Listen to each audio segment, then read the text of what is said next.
గెలుపుకి, ఓటమికి మధ్య తేడా ఏంటో తెలుసా? చాలామంది తెలివితేటలు అనుకుంటారు. కాని కాదు. అసలు విషయం శిక్షణతో సాధించగల ఒక నైపుణ్యం. అదే వ్యూహాత్మక ఆలోచన. ఈ ఆలోచనా విధానం మన నిర్ణయాలని, ఫలితాలని ఎలా సమూలంగా మార్చేస్తుందో ఈ విశ్లేషణలో లోతుగా చూద్దాం. ఈ ప్రశ్న చాలా ముఖ్యమైంది. ఎందుకంటే చెక్కర్సాటల్లో అప్పటికప్పుడు ఎదురుగా ఉన్న కాయిన్ని బట్టి ఒక అడుగు వేస్తాం. చాలా సింపుల్. కాని చదరంగం అలా కాదు కదా. ప్రతి అడుగుకి వెనుక ఎన్నో ఎత్తుగడలు, భవిష్యత్తు గురించి ఆలోచన ఉండాలి. మన జీవితంలో తీసుకునే నిర్ణయాలు కూడా ఇలాగే ఉండాలి. చూడండి, ఇక్కడ తేడా చాలా స్పష్టంగా ఉంది. ప్రతిస్పందించే ఆలోచన అంటే సమస్య రాగానే వెంటనే రియాక్ట్ అవ్వడం. దీనివల్ల ఒక లూప్లో ఇరుక్కుపోయినట్టు అనిపిస్తుంది. దానికి పూర్తి భిన్నంగా వ్యూహాత్మక ఆలోచన మనకొక క్లియర్ విజన్ ఇస్తుంది. భవిష్యత్తుని అంచనా వేసి పూర్తి కాన్ఫిడెన్స్తో నిర్ణయాలు తీసుకునేలా చేస్తుంది. సరే, మరి వ్యూహాత్మకంగా ఆలోచించడం అంటే ఏంటి? ఒక చెస్ మాస్టర్లా ఆలోచించడం ఎలా అంటే, దానికి ఒక 4 ముఖ్యమైన స్తంభాలు అంటే పిల్లర్స్ ఉన్నాయన్నమాట. వాటిని అర్థం చేసుకుంటే మన ఆలోచనా విధానంలోనే మార్పొస్తుంది. మొదటిది వ్యవస్థాగత ఆలోచన. సింపుల్గా చెప్పాలంటే ఒక సమస్యను విడిగా చూడకుండా అది ఒక పెద్ద సిస్టంలో భాగము అని గ్రహించడం. ఉదాహరణకు, ఒక కంపెనీకి కస్టమర్లు తగ్గిపోతున్నారనుకోండి. సమస్య సేల్స్ టీమ్దే అని అనుకోకూడదు. మార్కెటింగ్, ప్రోడక్ట్ క్వాలిటీ, కాంపిటీషన్ ఇలా ఎన్నో విషయాలు ఒకదానితో ఒకటి ముడిపడి ఉంటాయి. ఆ మొత్తం సిస్టమ్ని చూడగలగాలి.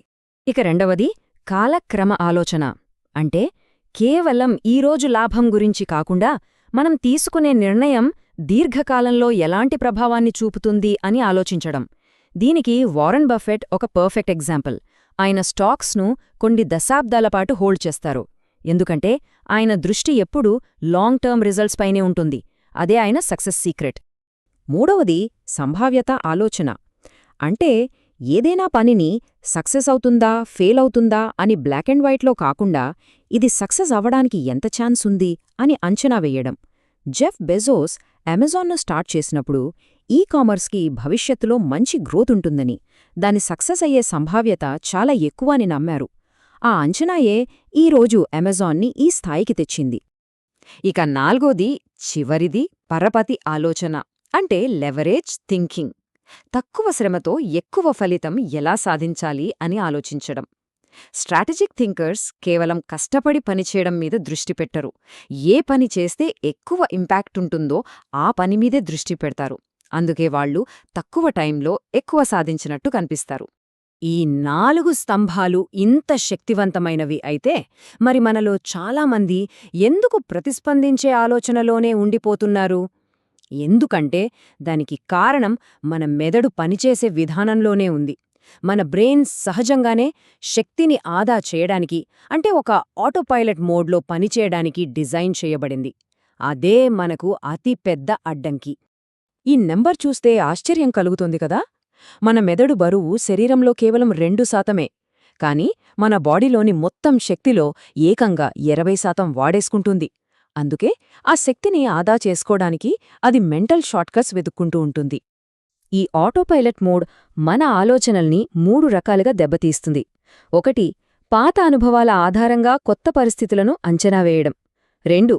ఒత్తిడిలో ఉన్నప్పుడు లాజిక్గా ఆలోచించకుండా ఎమోషన్స్కి లొంగిపోవడం. 3.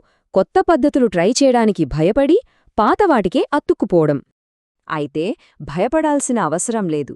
ఈ ఆటోపైలట్ మోడ్ నుంచి బయటపడటానికి కొన్ని పవర్ఫుల్ టూల్స్ ఉన్నాయి.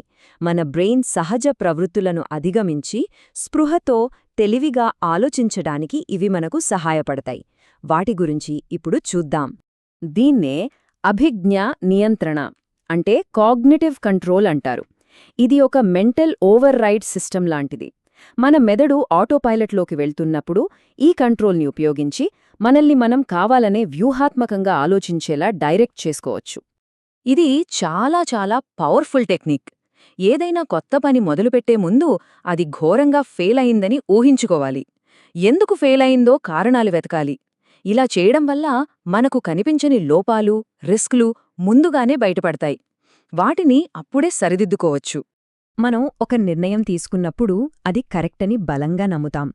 కానీ ఒక్క నిమిషం ఆగి దానికి వ్యతిరేకంగా కూడా వాదనలు మనమే వెతకాలి. ఒకవేళ మన నిర్ణయం ఆ వ్యతిరేక వాదనలన్నింటినీ తట్టుకుని నిలబడితేనే అది నిజంగా సరైన నిర్ణయమని నిర్ధారించుకోవచ్చు. ఇది మన ఆలోచనలను మరింత పదును పెడుతుంది. ఇప్పుడు మనం వ్యూహాత్మక ఆలోచనలో ఒక నెక్స్ట్ లెవెల్ టూల్ గురించి తెలుసుకోబోతున్నాం.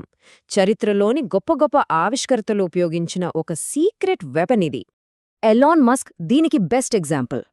అందరూ రాకెట్లు చాలా కాస్ట్లీ అనుకుంటుంటే ఆయన మాత్రం దాన్ని అంగీకరించలేదు. అసలు రాకెట్ దేంతో తయారవుతుంది, దాని ప్రాథమిక పదార్థాల ధర ఎంత అని ప్రశ్నించుకున్నారు. ఆ బేసిక్ ప్రశ్నల నుంచే స్పేస్ ఎక్స్ లాంటి ఒక విప్లవం పుట్టింది. చాలామంది సారూప్యతతో ఆలోచిస్తారు. అంటే పాత అనుభవాలను బట్టి కొత్త సమస్యలను చూస్తారు. సింపుల్గా కాపీ పేస్ట్ చేస్తారు. కానీ ప్రాథమిక సూత్రాల నుండి ఆలోచించడం అంటే ఒక సమస్యను దాని మూలాల వరకు విడగొట్టి అక్కడి నుంచి పూర్తిగా కొత్త పరిష్కారాన్ని నిర్మించడం. నిజమైన సృజనాత్మకతకు ఇదే పునాది. మరి ఈ పద్ధతిని ఎలా పాటించాలి? సింపుల్గా 3 స్టెప్స్. మొదట మనకున్న అన్ని నమ్మకాలను, అంచనాలను పక్కన పెట్టి ప్రశ్నించాలి. తర్వాత సమస్యను దాని చిన్న చిన్న ప్రాథమిక భాగాలుగా విడగొట్టాలి.